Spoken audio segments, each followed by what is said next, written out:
The Monaco Ballroom in Hindley played host to a spectacular night of wrestling on Friday. Entitled Truth and Consequences, the night showcased four-ways, tag team and a no-holds-barred match, plus this fight between two bitter rivals. Tonight, it's all about me, and it's about me regaining another title shot. You will find out why they call me Dangerous Damon Lee. Hold it now.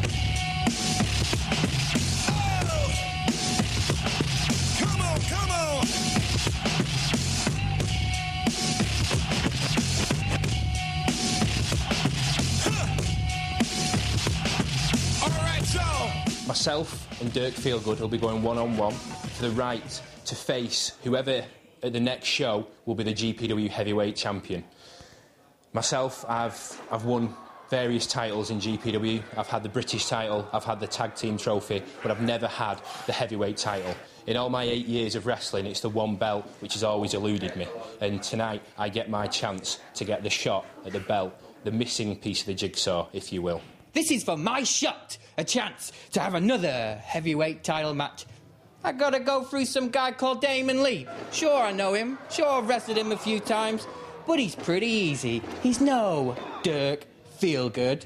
A while ago, myself and Dirk used to be friends, but as of late, he's chosen to go down a different path. A path that I honestly don't agree with, and a path which tonight I'm going to try and guide him right. He's in for the fight of his life. Sister, you ain't even been around these last 12 months. It's been a nightmare for me. I was the greatest heavyweight champion in GPW history. I held that belt for the longest anyone ever held the title belt. It means everything to me to get this title back.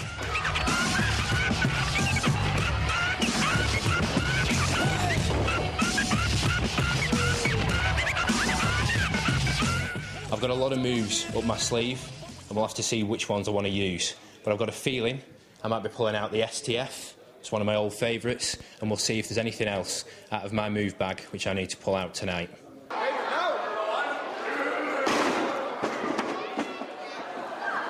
Moves? Babes, I don't even think about the moves. What I think about is fist to face, foot to stomach. And it's got to be me kicking and stomping till he ain't got no teeth in his mouth.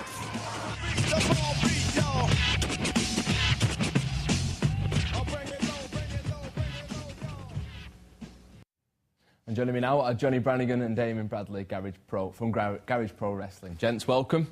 Hi. Great fun. Yep, glad you enjoyed it. Yeah, it looked fantastic. Yeah, and all the sort of pieces to camera and so on, that all adds to it, of course. Yeah, it's all about characters and personality and making the camera come alive. And Damon, you were on there, weren't you? Were you impressed with yourself on TV? I think so, yeah. I think I did quite well. I think I did myself justice there. As you could see, just at the end of the VT there, I picked up the win, so I'll be getting a shot at the heavyweight title at some point down the line. You fancy your chances at that, then? I'd like to think so. I've, like I said on the VT there, I've had the other two titles that we've got at Garage Pro Wrestling. I've had the tag trophy, I've had the British title, but I've never had the heavyweight title, so it'll be the missing piece of the jigsaw. We'll have to see. How much do you enjoy, not just the wrestling, but obviously creating these characters and being these characters as well?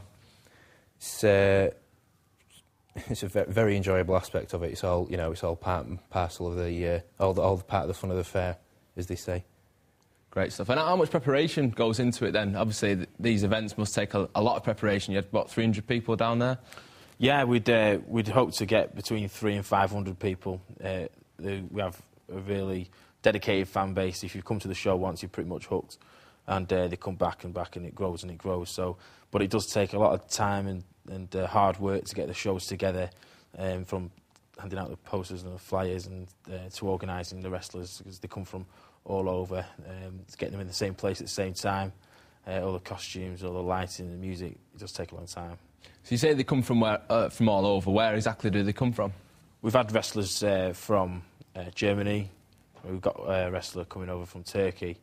We've had wrestlers from America as well, and Canada as well. We've had Canada, so yeah, they come from all over the place. So do you ever get the opportunity then to go abroad and go and fight different people?